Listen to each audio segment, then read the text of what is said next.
It is an atomic bomb. It is a harnessing of the basic power of the universe.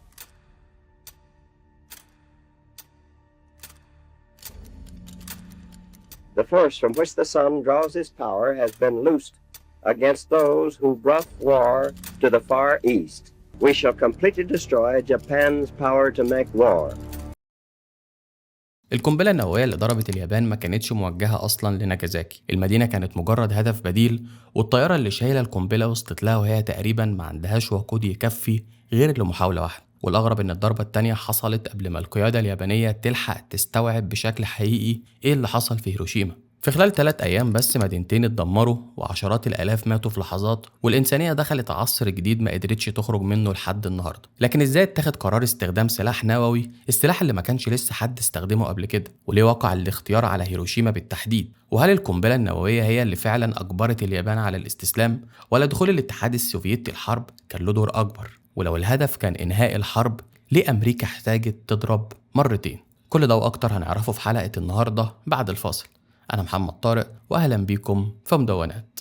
الحكاية بتبدأ قبل القنبلتين بسنة تقريبا. في مارس سنة 1944 كان في عضو بمجلس الشيوخ الأمريكي عن ولاية ميزوري بيراجع نفقات الدفاع. في الوقت ده اكتشف حاجة غريبة جدا، ملايين الدولارات بتتصرف على مشروع غامض متسجل في الأوراق تحت مسمى عام جدا تسريع الإنتاج. مفيش تفاصيل واضحة، مفيش شرح كافي الفلوس دي بتروح لفين، والسيناتور قرر إنه يحقق في الموضوع. الراجل ده كان هاري ترومان. ترومان راح لوزير الحرب الأمريكي هنري ستيمسون وسأله عن المشروع الغامض، لكن ستيمسون طلب منه يوقف التحقيق فورا. الموضوع بحسب كلامه مرتبط بالأمن القومي، ومجرد الاستمرار في السؤال ممكن يعرض واحد من أهم أسرار الحرب للخطر. وترومان وافق وساب الملف. وقتها ما كانش يعرف إن المشروع اللي حاول يحقق فيه هو مشروع مانهاتن، أضخم محاولة علمية وعسكرية لإنتاج قنبلة نووية. وما كانش يعرف إن بعد حوالي سنة الظروف هتحطه هو شخصيا قدام القرار الأخير. في أبريل سنة 1945 مات الرئيس الأمريكي فرانكلين روزفلت، وبقى ترومان رئيس الولايات المتحدة. وبعد ما وصل للرئاسة عرف أخيرا المشروع السري اللي كانت بتتصرف عليه الملايين. أمريكا كانت بتبني سلاح قوته التدميرية أكبر من أي سلاح عرفه العالم في الوقت ده، لكن امتلاك فكرة القنبلة شيء والتأكد إنها هتشتغل شيء تاني خالص. وفي يوليو سنة 1945 كانت الحرب في أوروبا انتهت بالفعل. ألمانيا انهزمت، لكن على الناحية التانية من العالم الحرب في المحيط الهادي كانت لسه مستمرة. اليابان ما استسلمتش، والقتال ضدها كان من وجهة النظر الأمريكية صعب ومكلف جدا. وفي مؤتمر بوتسدام في يوليو طالب الحلفاء اليابان بالاستسلام غير المشروط، لكن القيادة الأمريكية كانت بتحسب احتمال تاني. ايه اللي ممكن يحصل لو اليابان رفضت؟ البديل كان غزو الجزر اليابانية نفسها بقوات برية ضخمة. وبالنسبة لأمريكا الغزو ده كان معناه معارك طويلة، مقاومة شرسة، وأعداد مهولة من القتلى والمصابين. ومن هنا ظهرت القنبلة باعتبارها وسيلة ممكن تكسر إرادة اليابان وتنهي الحرب من غير ما أمريكا تضطر تدخل في غزو شامل. لكن الخطة كلها كانت متوقفة على سؤال واحد: هل القنبلة هتشتغل أصلا ولا لأ؟ عشان كده يوم 16 يوليو سنة 1945 اتعمل اختبار ترينيتي. في وسط الصحراء اتحط الجهاز النووي فوق برج ضخم، والأول مرة في التاريخ الإنسان نجح في تفجير قنبلة نووية. الاختبار ده أثبت إن المبدأ نفسه شغال، لكن ما أثبتش إن العملية العسكرية كلها ممكن تنجح. القنبلة في اختبار ترينيتي كانت موجودة فوق بناء ثابت في الصحراء، ما اتحملتش على طيارة، ما سافرتش آلاف الكيلومترات، وما اترمتش من ارتفاع ضخم في مهمة لازم الطاقم بعدها يهرب بسرعة كافية قبل ما الانفجار يلحقه. وفوق ده كله القنبلة اللي اتجربت في ترينيتي ما كانتش من نفس نوع القنبلة اللي هتترمي على هيروشيما. جهاز ترينيتي كان بيعتمد على تقنية الانفجار الداخلي، متفجرات موزعة حوالين القلب النووي تنفجر كلها في توقيت دقيق جدا وتضغط المادة للداخل فتبدأ التفاعلات النووية. أما قنبلة هيروشيما اللي كان اسمها ليتل بوي فكانت من نوع مختلف. تصميم أبسط نظريا بيعتمد على إطلاق جزء من اليورانيوم ناحية جزء تاني علشان تتجمع الكمية المطلوبة ويبدأ الانفجار، والنوع ده ما تعملوش اختبار نووي كامل قبل استخدامه. يعني المهمة ما كانتش مجرد استخدام سلاح جديد، كانت كمان تجربة لأول مرة لطريقة نقله وإسقاطه وتشغيله في ظروف حرب حقيقية. ومن هنا ظهرت الطيارة اللي هتشيل الحمل ده كله، القاذفة الأمريكية B-29. الطيارة كانت لسه داخلة الخدمة قريب، لكنها قدمت لأمريكا ميزة شديدة الأهمية: قدرتها على الطيران لمسافات طويلة والوصول للجزر اليابانية والتحليق على ارتفاعات كان صعب جدا على معظم المقاتلات اليابانية توصل لها. البي 29 خلت الحرب تدخل لحد المدن اليابانية نفسها، وقبل استخدام القنبلة النووية كانت المدن اليابانية تعرضت بالفعل لغارات جوية مدمرة، أشهرها القصف الحارق لطوكيو اللي تسبب في خسائر بشرية ومعاناة هائلة. بالنسبة للمواطن الياباني السماء بقت مصدر خطر دائم، لكن القنبلة الجديدة كانت هتنقل الخطر ده لمستوى تاني تماما. بعض طائرات البي 29 اتعدلت علشان تقدر تشيل الوزن الاستثنائي للقنابل النووية، لكن فضل في سؤال أخطر وأهم: هي القنبلة هتترمي فين تحديدا؟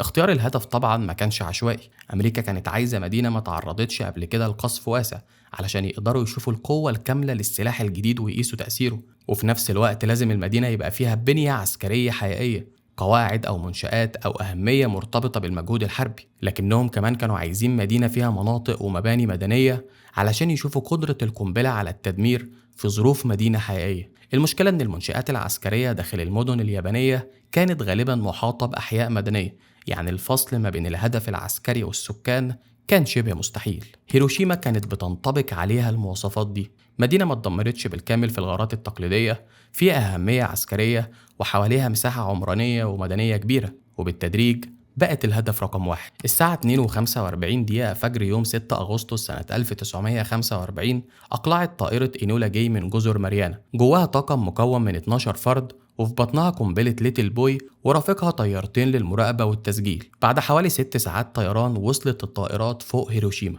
على الأرض كان اتطلق إنذار غارة جوية قبلها بحوالي ساعة، لكن لأن الرادارات رصدت 3 طيارات بس اتفهم إن التهديد محدود واتلغى الإنذار. الناس رجعت لحياتها، وعمال رايحين شغلهم وأطفال في طريقهم، وأهالي بيفتحوا المحلات أو بيتحركوا في الشوارع. أغلب سكان المدينة اللي كان عددهم حوالي 350 ألف شخص ما كانوش عارفين إن فوقهم طيارة شايلة سلاح ما شافوش زيه قبل كده. وعلى الساعة 8:15 صباحا اترمت القنبلة من ارتفاع حوالي 30 ألف قدم، فضلت بتنزل لمدة 43 ثانية. 43 ثانية ما يعرفش عنها أي حد على الأرض أي شيء. وبعدين على ارتفاع حوالي 2000 قدم فوق هيروشيما انفجرت ليتل بوي. أول حاجة شافها الناس كانت ومضة ضوء شديدة لدرجة العمى، وبعدها مباشرة خرجت موجة حرارة ساحقة. أي شيء أو إنسان موجود في نطاقها المباشر اتحرق أو اتبخر في لحظات. وبعد الحرارة وصلت موجة الضغط، كتلة هائلة من الهواء اندفعت في كل الاتجاهات، كسرت المباني واقتلعت أجزاء منها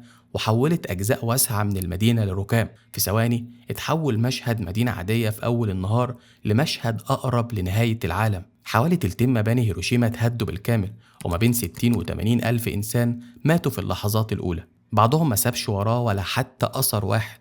واللي نجوا من الانفجار المباشر خرجوا بحروق وإصابات مرعبة، وكانوا بيجروا من غير ما يكون عندهم أي فهم لطبيعة اللي حصل. ناس كتير افتكرت إن ممكن تحصل ضربة تانية، لكن في اللحظة دي محدش كان فاهم أصلا إزاي طيارة واحدة قدرت تعمل كل الدمار ده. والمشكلة إن انفجار القنبلة ما كانش نهاية المأساة، كان مجرد بدايتها. في الأيام الأولى اللي بعد الضربة بدأ يظهر بين الناجين مرض غريب، أشخاص إصاباتهم ما كانتش تبدو قاتلة لكن حالتهم بتسوء فجأة، أعراض مختلفة، إعياء، نزيف، تدهور غامض، وبعدين وفاة.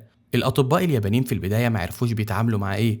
الظاهرة الجديدة دي اتسمت المرض الذري، والحقيقة إنها فعلا كانت تسمم إشعاعي. العلماء اللي اشتغلوا على مشروع مانهاتن كانوا عارفين إن الإشعاع واحد من أخطار الانفجار، واللي أمريكا حاولت تقوله بعد كده إنهم علشان يقللوا الترسبات المشعة اتفجرت القنبلة في الجو بدل ما تنفجر على الأرض، لكن التركيز الأكبر قبل الاستخدام كان على القوة الانفجارية المباشرة. أما التأثير الحقيقي للإشعاع على جسم الإنسان خصوصا على المدى الطويل فما كانش بالنسبة لهم مفهوم بالكامل. بعد كده موجة جديدة من الناس ماتت في الأيام التالية، وبعدها موجة في الأسابيع والشهور، وبحسب بعض التقديرات حصيلة ضحايا هيروشيما ممكن تكون وصلت لحوالي 120 ألف إنسان. الرقم رغم ضخامته كان قريب نسبيا من حصيلة بعض حملات القصف الحارق اللي سبقت القنبلة، وخصوصا قصف طوكيو، لكن الفرق هنا كان في الطريقة. طوكيو احتاجت موجات من الطائرات وأعداد ضخمة من القنابل وهجوم ممتد على مساحات واسعة، أما هيروشيما اتدمرت بطيارة واحدة وقنبلة واحدة وفي لحظة واحدة. في الوقت ده القيادة اليابانية ما كانتش فاهمة إيه اللي حصل،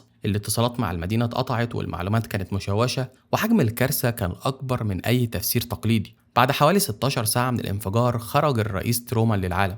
أعلن إن الولايات المتحدة امتلكت قنبلة ذرية وإنها استخدمتها بالفعل في تدمير مدينة يابانية، ووعد إن الضربات ممكن تستمر لحد ما اليابان تستسلم. وبينما المسؤولين اليابانيين لسه بيحاولوا يفهموا هيروشيما ويتعاملوا مع آثارها، كانت أمريكا بتجهز القنبلة التانية. قنبلة ناجازاكي كان اسمها فات مان، وكانت من نفس النوع العام اللي اتجرب في اختبار ترينيتي تصميم الانفجار الداخلي. نظريا ان التصميم ده اكفأ وقادر يحقق بالنسبه لهم قوه تدميريه اكبر. لكن بعكس مهمه هيروشيما اللي مشت تقريبا حسب الخطه، مهمه القنبله التانية تعرضت لسلسله من المشاكل زي ما هنشوف دلوقتي. والاغرب من كل ده ان ناجازاكي نفسها ما كانتش الهدف الاساسي، الهدف كان مدينه كوكورا. يوم 9 أغسطس وصلت طيارة بوكسكار فوق كوكورا وهي شايلة فات مان. طاقم الطائرة لف فوق المدينة 3 مرات، لكن السحب كانت حاجبة الهدف، وكان في تعليمات إن القنبلة لازم تترمي بعد رؤية الهدف بالعين مش بالاعتماد على الرادار.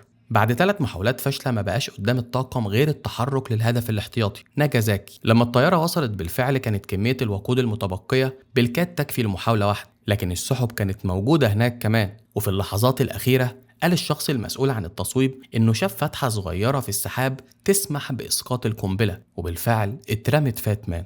قنبلة فات مان انفجرت على بعد حوالي ميلين من وسط ناجازاكي. الضربة ما أصابتش النقطة اللي كان مخطط لها، وعلى الرغم من كل ده حوالي 38 ألف إنسان ماتوا بشكل فوري، والعدد كان ممكن يوصل حوالي 100 ألف لو القنبلة أصابت هدفها بدقة. وفي كل الحالات ناجازاكي بقت المدينة التانية في التاريخ اللي تتعرض لهجوم نووي، رغم إنها ما كانتش المدينة اللي خرجت الطيارة أساسا علشان تضربها. ده حتى توقيت القنبلة نفسه ما كانش محدد من البداية إنه يكون يوم 9 أغسطس. الخطة الأولية كانت إسقاطها يوم 11 أغسطس، لكن بسبب الأحوال الجوية اتقدم الموعد ليوم 9 لأن الطقس كان متوقع إنه هيكون أفضل في اليوم ده. وده معناه إن القنبلة التانية ما نزلتش بالضرورة باعتبارها رسالة مدروسة بعد انتظار رد اليابان على هيروشيما.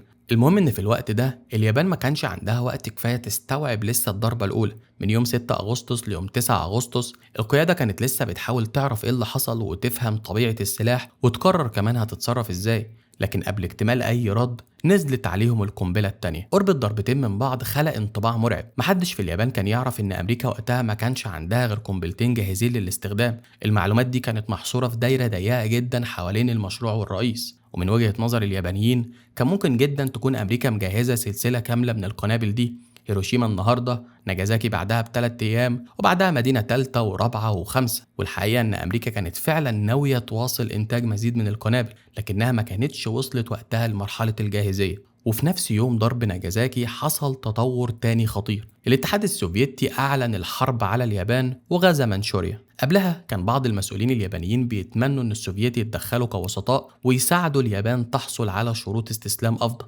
لكن الوسيط المحتمل بقى عدو مشارك في الحرب. اليابان بقت قدام أزمتين في وقت واحد، مدينتين اتعرضوا لهجوم بقوة غير مسبوقة، والرئيس الأمريكي بيهدد باستمرار الضربات، وفي نفس الوقت الاتحاد السوفيتي داخل الحرب وبدأ هجومه. ولو القتال استمر فغزو الجزر اليابانية نفسها بقى احتمال قريب. يوم 15 أغسطس سنة 1945 أعلن الإمبراطور هيروهيتو استسلام اليابان. جزء من القيادات العسكرية كان رافض القرار، وحصلت حتى محاولة انقلاب فاشلة لمنع إعلان الاستسلام، لكن اليابان وافقت على شروط الحلفاء مع استثناء واحد أساسي، إن الإمبراطور نفسه يفضل موجود في منصبه. وبكده انتهت الحرب، لكن السؤال عن سبب النهاية كان لسه ما انتهاش. هل هيروشيما وناجازاكي هم اللي أجبروا اليابان على الاستسلام؟ ولا دخول الاتحاد السوفيتي الحرب وضياع أمل الوساطة كان هو العامل الحاسم؟ وهل كانت الضربة الأولى كافية لو أمريكا انتظرت وقت أطول؟ ولا القيادة اليابانية كانت هتستمر في المقاومة مهما حصل؟ مفيش إجابة واحدة متفق عليها. في ناس شايفة إن استخدام القنبلتين منع غزو بري كان هيتسبب في أعداد هائلة من الضحايا من الجانبين، وفي ناس شايفة إن الحرب كانت ممكن تنتهي من غير استخدام السلاح النووي، وفي ناس حتى لو اعترفت ان القنبلتين لعبوا دور في الاستسلام شايفة ان الثمن الانساني لا يمكن تبريره. وفي رأي تاني بيقول ان دخول السوفييت الحرب